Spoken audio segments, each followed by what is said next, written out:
Tigers add another offensive lineman. We'll tell you about him. Locked on LSU. Here we go.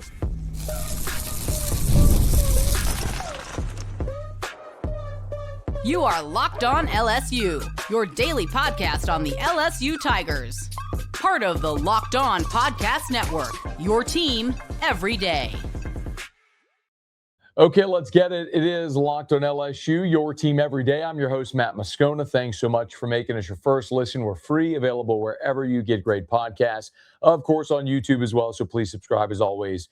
One of the fastest ways to help us grow is by leaving your comments below. So thank you sincerely for that. Thank you for helping make the Locked On Podcast Network the #1 sports podcast network in the world. Today's episode is brought to you by FanDuel, the last call for football on FanDuel. If you're new, just bet $5 and get $200 in bonus bets if you win. And coming to you from San Francisco, where, of course, Super Bowl 60 will take place in Santa Clara, just north of where I sit right here at the Hilton Park 55 in Union Square in downtown San Francisco. Fired up to be here and fired up to talk a little bit about some of the LSU alums that will be participating in Super Bowl 60. We will get to that in due time. Very much excited about that conversation in just a little bit. But I want to start today with great news for LSU as the Tigers have added a JUCO offensive lineman. Now, if you're an everydayer, and shout out, we talked about him a few days ago when he took a visit on Sunday. Adrian Lamb out of Georgia Military College did, in fact, pick LSU. So, bio on Adrian Lamb, he is 6'5", 290.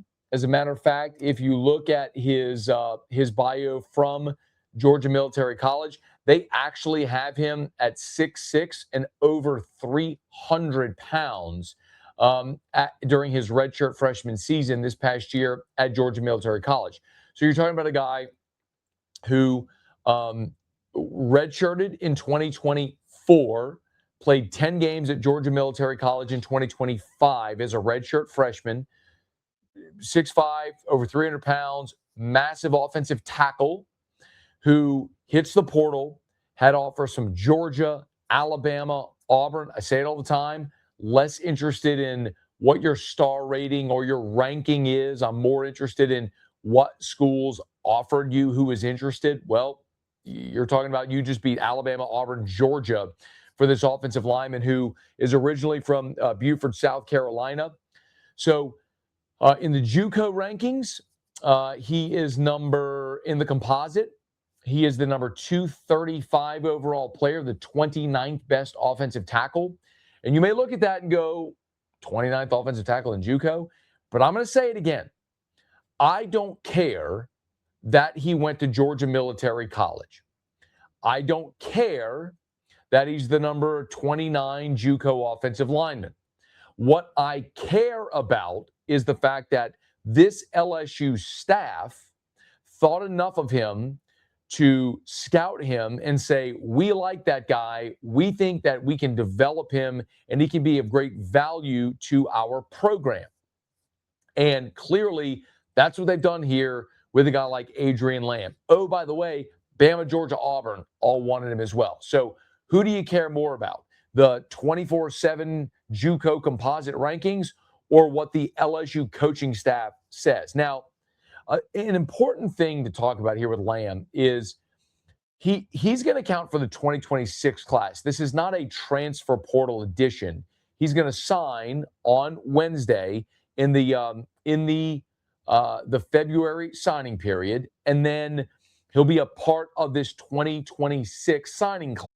So Lamb will have 3 years of eligibility remaining, and I guess in theory, you could look at the Diego Pavia rule, right, where Pavia went and fought the courts and said, look, I played JUCO, I didn't play in the NCAA, and so he got more eligibility. And so in theory, Lamb could do the same thing. He could go say, yeah, I played a year of JUCO ball, but that wasn't in the NCAA, so really have 4 years of eligibility left. Cross that bridge when you get there. But I would look so much, and I'm so impressed by what this coaching staff has done on the offensive line. And remember, you know, when you look at this coaching staff that Lane Kiffin has brought together, in particular on the offensive side, because on the defensive side, you retain the entire staff with the exception of Sterling Lucas coming in as your defensive line coach from South Carolina. But when I look at this offensive staff, all of these guys are guys that Lane Kiffin brought with him. And, from the your co-offensive coordinators with Weiss and Cox, Kevin Smith coming over as the running backs coach, Dane Stevens coaching quarterbacks. They were George McDonald coaching receivers. But, when I look at the staff, the one spot where a staffer did not follow Lane Kiffin from Ole Miss was on the offensive line. John Garrison chose to stay at Ole Miss. Now, remember this story. If you're an everydayer, we go back to when LSU was going through this recruitment, Lane Kiffin was introduced on a Monday. On that Monday, Kevin Smith and John Garrison, who did not get on the plane Sunday to come to Baton Rouge with Lane Kiffin, Kevin Smith, John Garrison, their families were due in Baton Rouge that day. Well, the coaches didn't come. The wives did. Garrison and Smith's wives came, some of their children, to tour Baton Rouge. And so it was very much up in the air as to whether or not those guys were going to come and join the staff. Now, as we know, Kevin Smith ultimately did, but John Garrison did not. Garrison chose to stay at Ole Miss under Pete Golding. So Lane Kiffin had to go hire an offensive line coach. And he hired Eric Wolford from Kentucky. And we've talked a good bit about Wolford and the bio that he has been able to build during his time at Kentucky and throughout his coaching career as a very successful offensive line coach. And this is a dude that started his coaching career 30 years ago, back in 1995 as a Kansas State GA. And he went from Kansas State to Emporia State to South Florida, Houston, North Texas, Arizona, Illinois, South Carolina, Youngstown State, the 49ers, then back into college at South Carolina, Kentucky, Alabama, Kentucky again, and now LSU. The point is, this dude is 54 years old, has been all over college, NFL, small schools, major schools, SEC, and what he's been able to do in his time in the SEC is identify and develop talent.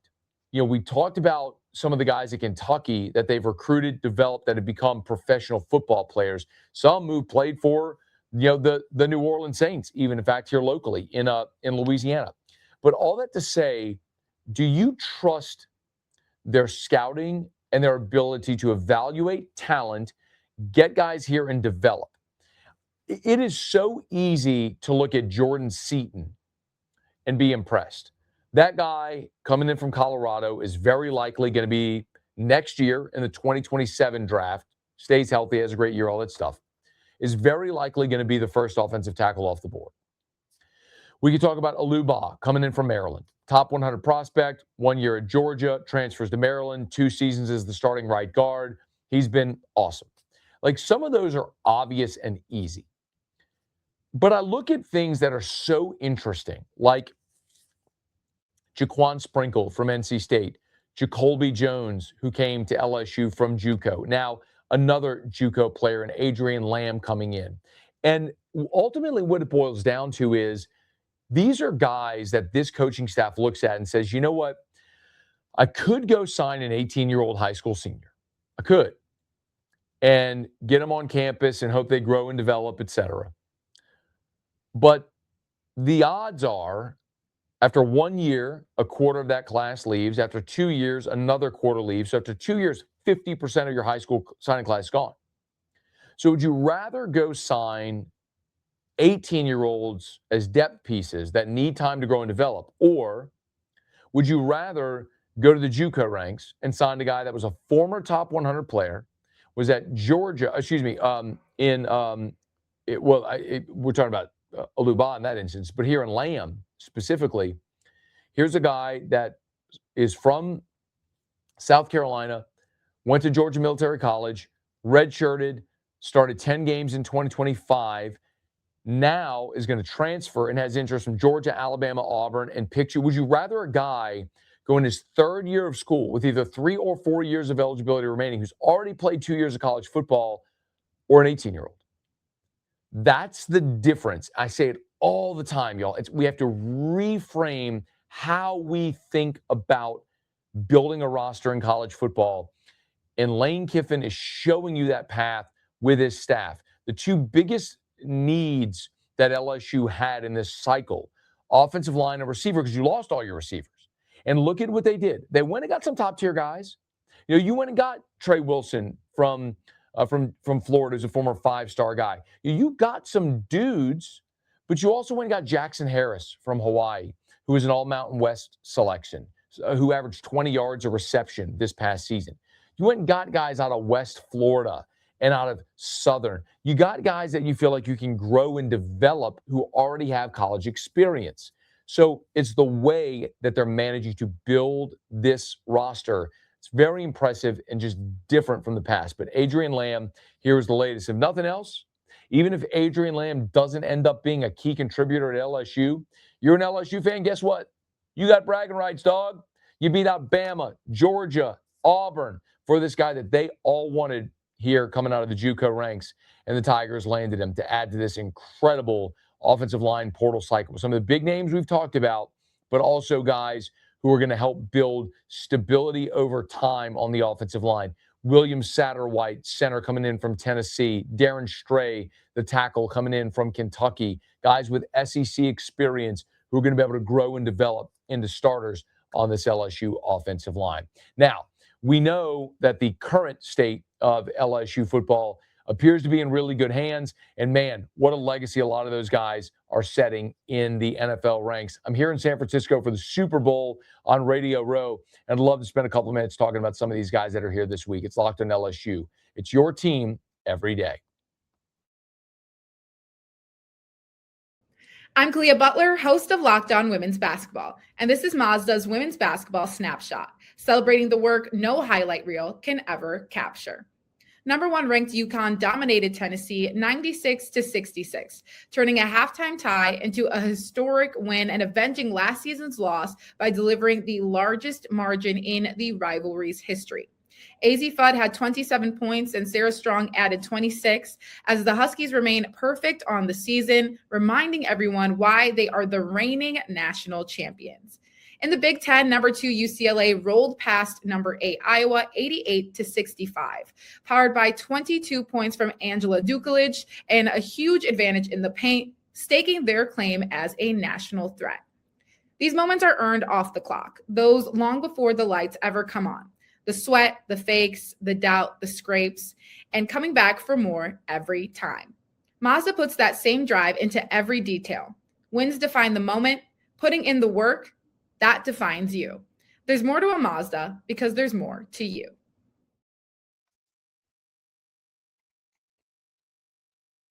So I want to get to some LSU baseball talk here in just a smidge, but man, being here in the Bay Area, I can't help but stop and think about how lucky we are, if you're an LSU fan, to see what we're going to see on Sunday in the Super Bowl 60.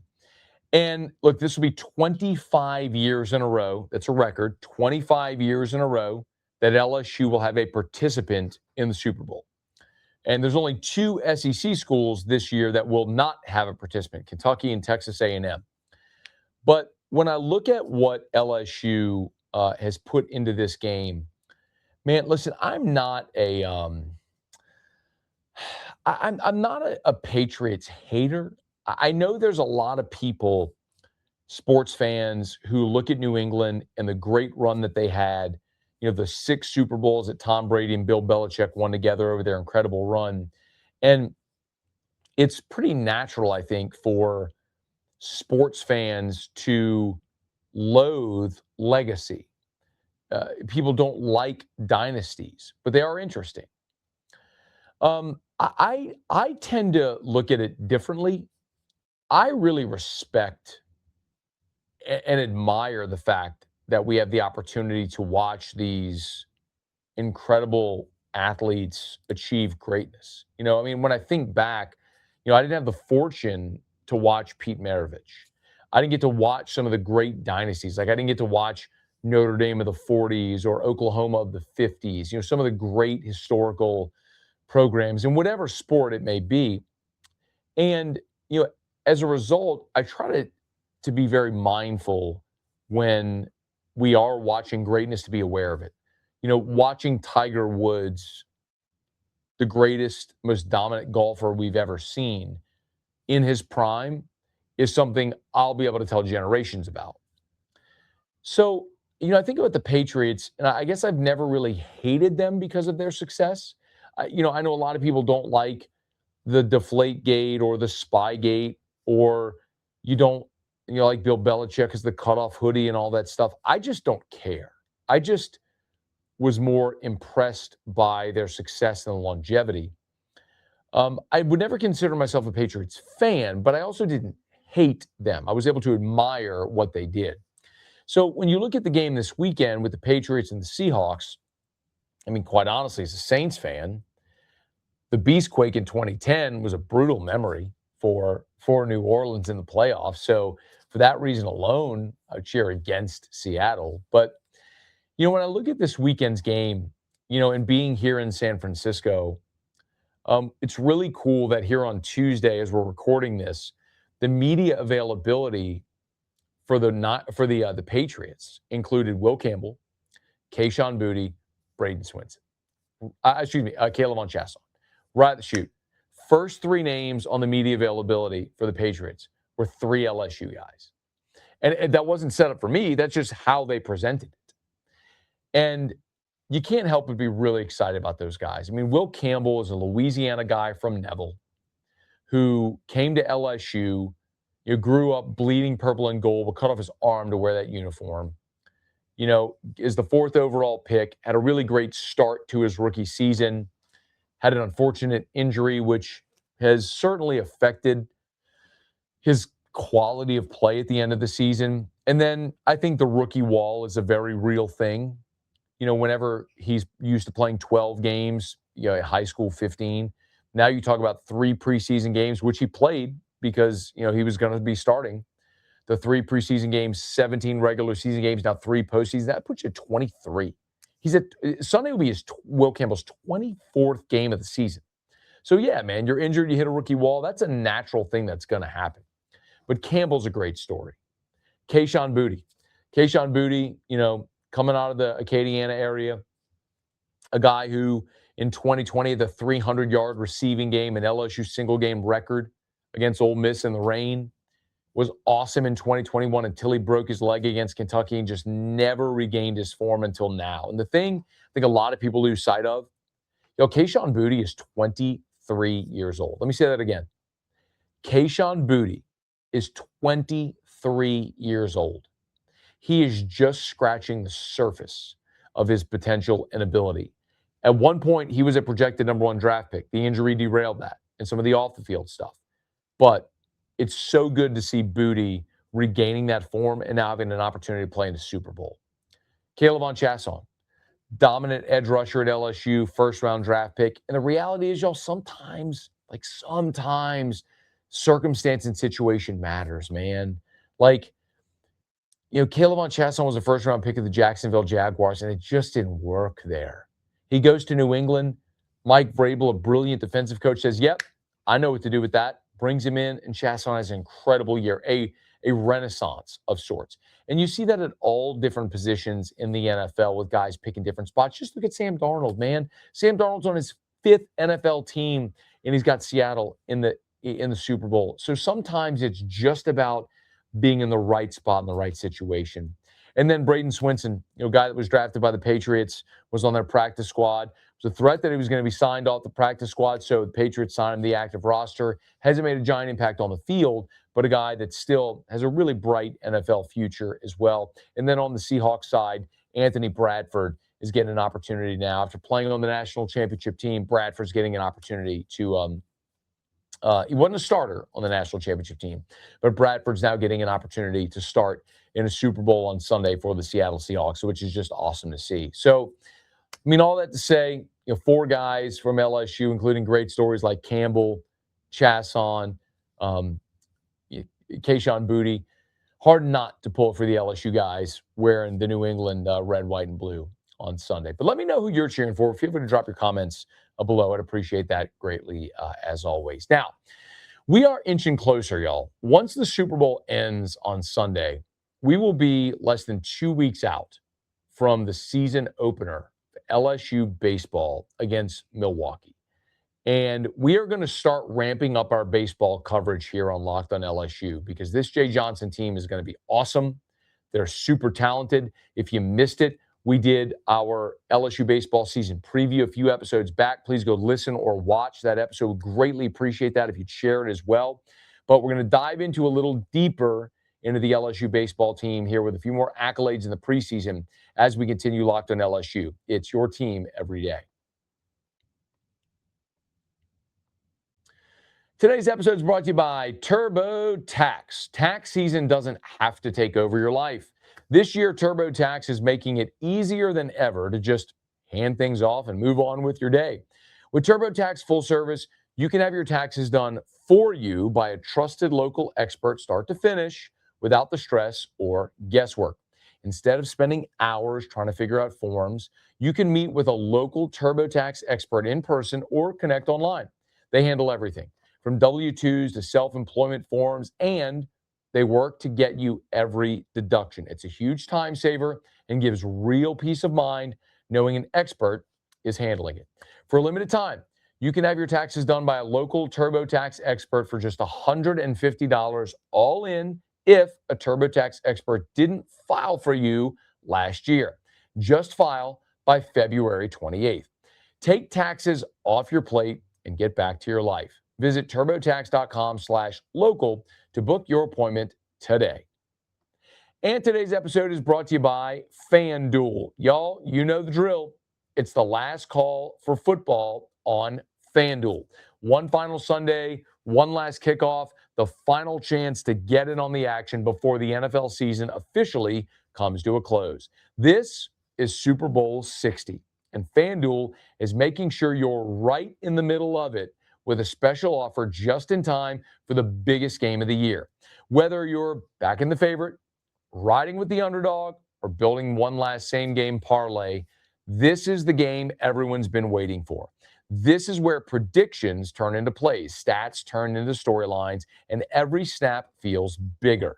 It's the perfect way to cap off the season and make the Super Bowl even more exciting from kickoff to the final whistle. If you're a new customer, bet just $5 and get $200 in bonus bets if you win.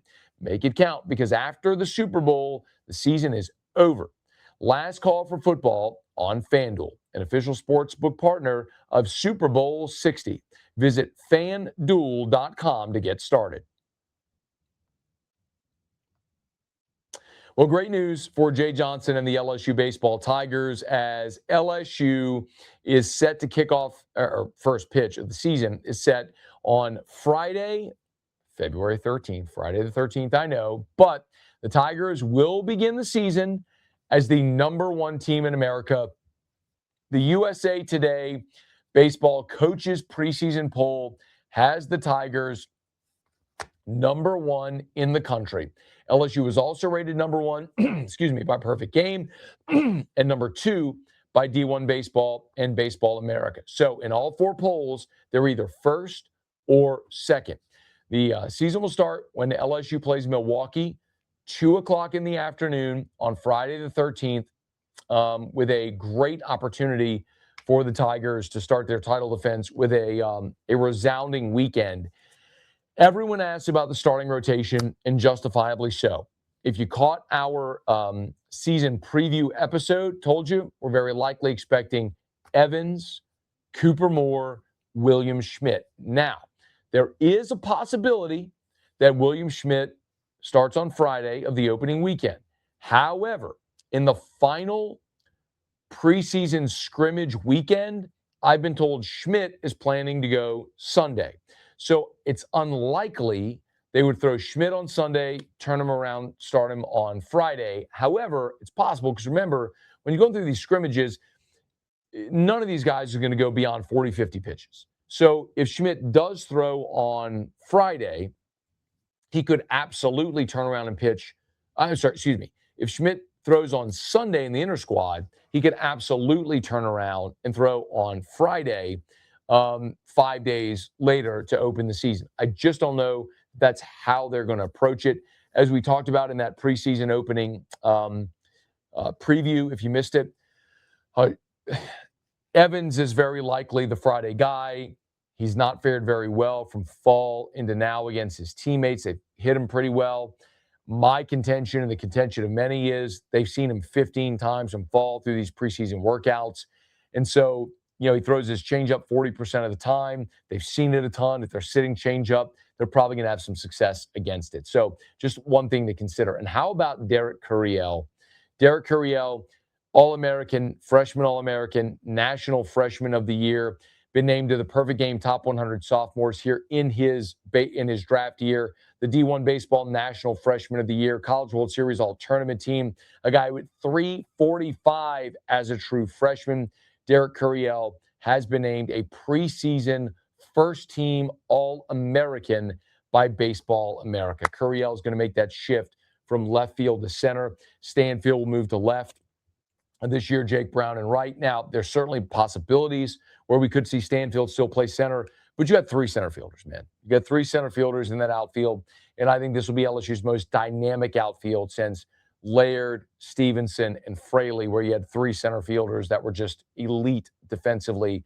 This should be as good as you've had since that team, which darn near got you to a national championship. See if this team can get you over the hump to a national championship. Derek Curiel would have to be a huge part of that for the #1 preseason ranked Tigers. Okay, y'all, that's going to do it for us here on today's episode of Locked on LSU from San Francisco. Super Bowl 60 here for Radio Row for the remainder of this week. Hey, if you're on podcast, please subscribe on your favorite podcast app, rate us, leave a review. YouTube, smash the like button, subscribe to the channel, hit the bell so you're notified whenever we post a new video, and let a friend know if they love the Tigers. We got you every single day. It's Locked on LSU, your team every day.